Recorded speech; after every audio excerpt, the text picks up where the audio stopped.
Ok, estamos de volta aqui no Rede Verdade, nessa sexta-feira da Paixão, conversando com o arcebispo, o bispo auxiliar da Arquidiocese da Paraíba, Dom Alcivan Tadeus, que tem, enfim, iniciado essa sua missão aqui junto ao bispo, o arcebispo Dom Delso aqui na Paraíba. O significado desse dia, dessa sexta-feira, Dom Alcivan?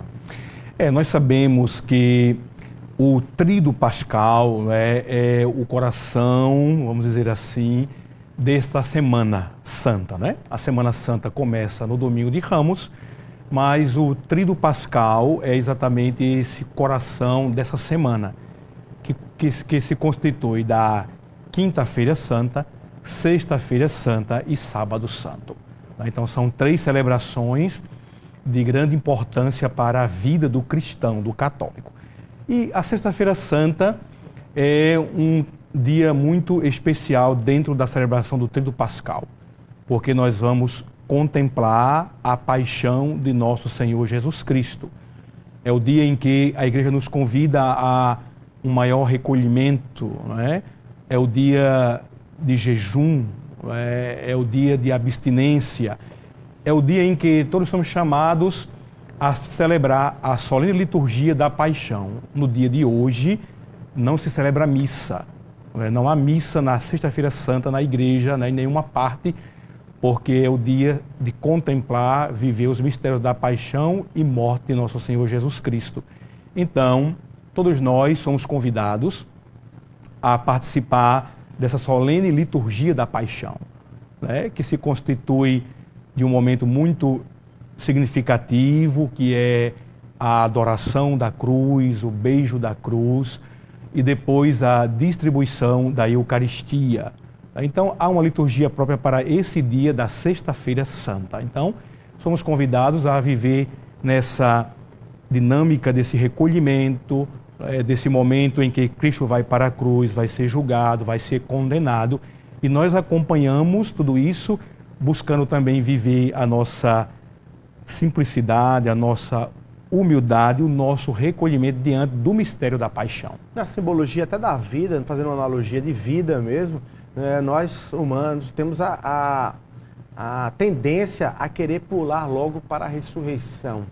Ou seja, de não passar pela cruz. Quando a gente diz passar pela cruz, numa vida toda de sofrimento, ou de atribulação, ou de um desafio, ou de uma dificuldade, há uma tendência natural humana de pensar no final feliz. Esse chamamento da Sexta-feira da Paixão, da Sexta-feira Santa, é um chamamento para dizer que para se vencer a morte é preciso passar por ela, é preciso sair dela. Sim, com certeza, todos nós vivenciamos as experiências da dor, do sofrimento, de uma provação. A cruz, ela se faz presente tantas vezes na vida de cada um de nós. E evidentemente que as pessoas naturalmente, psicologicamente, não querem sofrer. Nós queremos sempre viver os momentos felizes, as coisas boas. Mas eu costumo dizer que a cruz, ela tantas vezes é necessária para nos ajudar a crescer, a amadurecer. De um momento de cruz, de um momento de dor, nós muitas vezes tiramos lições para o nosso crescimento, para a nossa vida. E o prêmio é a ressurreição. Depois da cruz vem a ressurreição. Então, o próprio Jesus experimentou a cruz, passou pela cruz, mas não foi um fracassado na cruz, não foi um derrotado na cruz. Aparentemente, as pessoas podem olhar como se aquilo fosse um fracasso, uma derrota. Não. Jesus venceu o pecado, a morte, e da cruz, árvore da vida, brota a certeza da ressurreição. Então, depois da cruz, nós vamos experimentar a ressurreição. Mas é preciso muitas vezes experimentar também essa dinâmica na nossa vida, da provação, de um momento de dor. Quem é que de nós não já experimentou uma provação, uma dor, um sofrimento? Todos nós. Mas esse Deus não nos abandona. Ele vai nos dar a alegria de também experimentar a ressurreição, vida nova, esperança na nossa vida. E então, olhando para a cruz, contemplando a cruz de Cristo, nós vamos entender que vem depois a recompensa da ressurreição, depois da cruz. O que o senhor diz para as pessoas que acabam confundindo, misturando os erros dos homens com a santidade de Jesus? Porque de vez em quando a gente encontra alguém que diz assim, negócio de igreja, negócio de religião, todo mundo, padre faz isso, pastor faz aquilo, e aí se afasta de Jesus, colocando a responsabilidade e a culpa em fraquezas, erros ou equívocos humanos. O que o senhor diz a essas pessoas? Em primeiro lugar, é preciso que as pessoas tenham uma fé sólida, né? Uma fé realmente que possa ajudá-las a saber conviver com essas circunstâncias adversas. Não há padre perfeito, não há bispo perfeito, não há pastor perfeito. Somos humanos, né? Carregamos as nossas fragilidades, os nossos pecados. E não seria interessante que um cristão, um católico, evangélico, qualquer que seja, deixasse, por exemplo, de viver a sua fé porque o seu pastor, o seu padre, o seu bispo cometeu um pecado, uma falha. Se comete. Nós queremos fazer o melhor, procuramos fazer o melhor, mas às vezes nós negligenciamos. Então a gente não pode abandonar a fé, não pode abandonar o seguimento a Jesus Cristo, porque esse padre, esse bispo, esse pastor, não simpatizo com ele, não faz o meu gosto, se comporta desse modo, né? Então, o centro da fé sempre é Cristo, é o Senhor. Então, nós temos que viver a fé nessa dimensão, ou seja, quem tem uma fé sólida, quem tem uma fé comprometida, ele não vai abandonar a sua fé, a sua igreja, porque se escandalizou por esse, aquele fato, né? Então, o centro é o Cristo. É procurar centrar sempre a sua fé no seguimento ao Cristo, que é o centro. A razão maior de ser de nossa vida é o seguimento ao Senhor. A igreja hoje sofre muita pressão. O mundo passa por várias transformações, transformações profundas nas relações humanas, nas questões morais, éticas e tudo. E a igreja sofre essa pressão dentro do mundo de transformar-se, modernizar-se para poder, enfim, interagir com a sociedade. Como é que o senhor avalia isso? Até que ponto a igreja deve se modernizar ou não? Olha, nós sabemos que a igreja ela está presente no mundo, não é? O Concílio Vaticano II diz, não é, que ela está no mundo, presente no mundo, mas não deve jamais, não é, ser mundana. Está no mundo. Nós convivemos com as N realidades que hoje em dia o mundo apresenta. Então, a igreja deve sempre ser fiel, não é, à sua missão. Fiel à sua missão. Ela não vai, não é, mudar, não é, de acordo com o vento que sopra. Porque se exige isso, agora a igreja vai entrar nessa onda. Porque a ideologia dominante é essa, a igreja vai abraçar essa ideologia. Não, a igreja tem, não é, a sua doutrina, tem o seu ensinamento, tem os seus valores éticos, morais. Então, a igreja, ela está no mundo, deve dialogar com o mundo, deve ser presente nesses novos areópagos, como diz, não é, o Papa, e saber dialogar, não é, saber dialogar com essas realidades. Então, e ter a voz profética, ser profética sempre como ela sempre foi. Não é? O que é justo, o que é correto, a igreja não vai abdicar disso, não vai rasgar o evangelho. E ela vai anunciar o evangelho, mas também vai denunciar tudo aquilo que é contrário ao evangelho.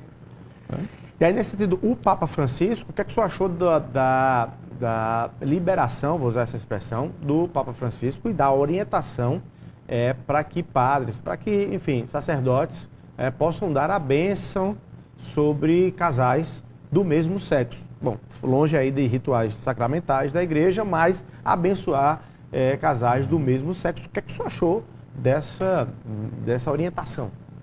Olha, eu vejo a orientação do Papa Francisco num sentido de acolhimento, não é, dessas pessoas, que são nossos irmãos. Não é?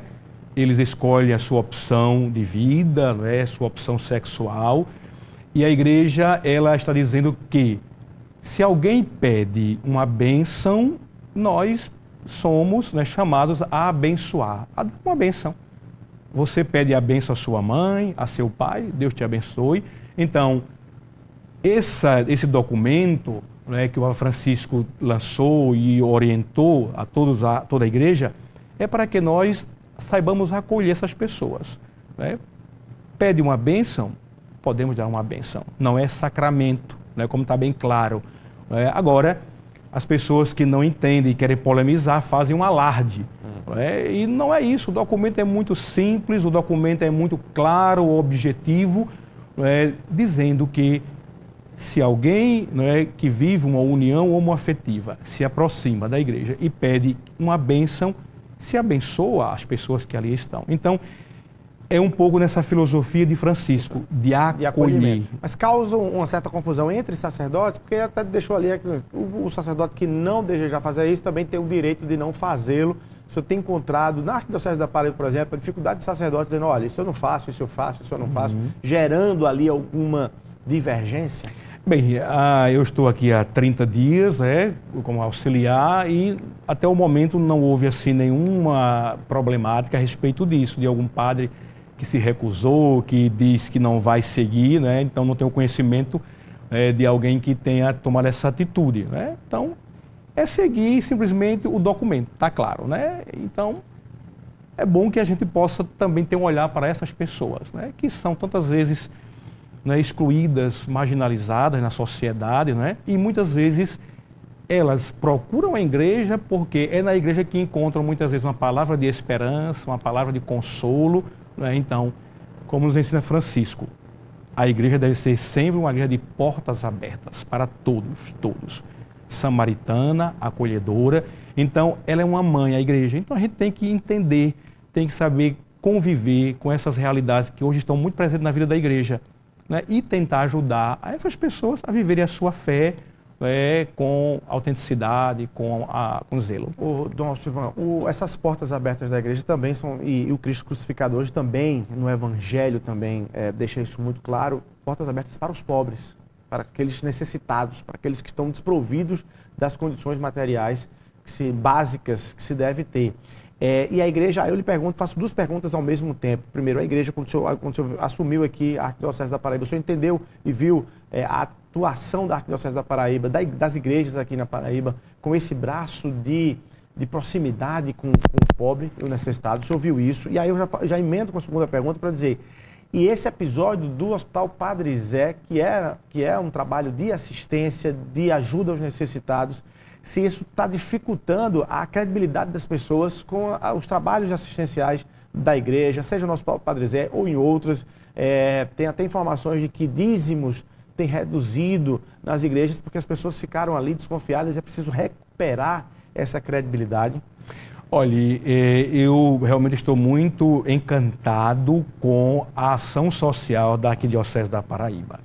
Eu já estive lá em Santa Rita, lá no bairro Marcos Moura, visitando a obra das Irmãs da Providência, lá celebrando com eles os 17 anos do centro lá, de acolhimento de crianças, jovens e adolescentes. É uma coisa encantadora. As irmãs com os pares combonianos dando assistência social, pastoral a essa gente. Aqui em Mangabeira, tem também uma comunidade, a comunidade da Consolação, que acompanha também lá uma obra social com karatê, judô, distribuição de cestas básicas, alimentos. A ASA da Arquidiocese com também uma grande ação social. Então, realmente é algo que brilha os nossos olhos, ver tanta ação social, tanta caridade dessa arquidiocese. Ontem mesmo eu estava com o diácono que agora está responsável pelo programa Pão e Leite, e ele me dizendo como aquilo tem sido o alento para tantas pessoas que vivem na situação de vulnerabilidade social, passam fome na miséria, distribui-se pão, leite, tantas coisas. Então, a igreja da Paraíba, da arquidiocese, ela vive também a interação fé e vida. O evangelho que nós pregamos, que nós anunciamos, se faz presente na vida de tantas pessoas, em vários bairros. E os fiéis estão voltando a arrecadar, estão voltando a doar. Sim, exatamente. É claro e evidente que a situação do Hospital Padre Zé né, certamente deve ter abalado um pouco as pessoas, né? Deve ter sido algo que chocou.